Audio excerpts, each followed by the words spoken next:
The old house at the end of the street had been abandoned for years. Local kids dared each other to sneak inside, but no one ever stayed for long.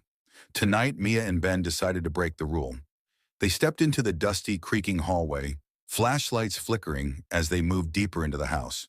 The air felt cold, heavy with something they couldn't quite name. Upstairs, a door slammed shut. They froze.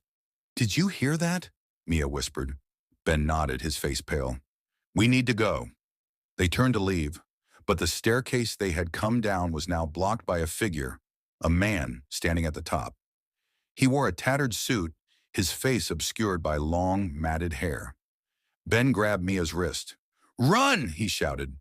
They bolted for the front door, but as they reached the entryway, the door slammed shut with a deafening bang. Mia screamed. The man was standing in front of them now, his voice a low rasp. "You shouldn't have come." In a quiet town, there was an old abandoned house at the edge of the woods, a place children dared each other to visit.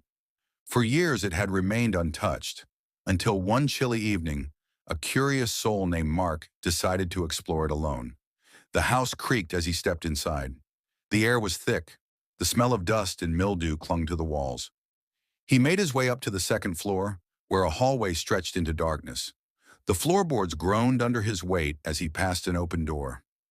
It was a child's room, with faded wallpaper and old toys scattered about.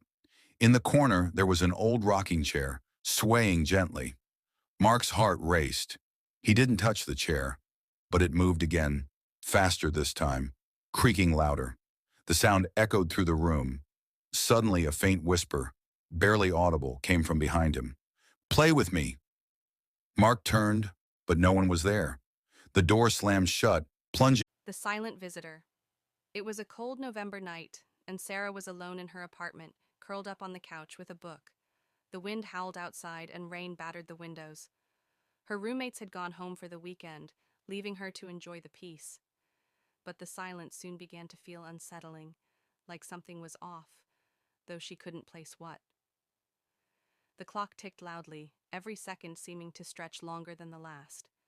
Then, the sound of a door creaking open echoed from the hallway. Sarah froze. It wasn't her apartment door, she always locked it, and she hadn't heard anyone enter. "Hello?" she called, trying to shake off the creeping anxiety. No response. Her eyes darted to the hallway, the faint glow of the kitchen light casting long shadows. She stood up, every step careful, as she walked toward the door. The creak sounded again, this time louder, as if someone was walking in the hall.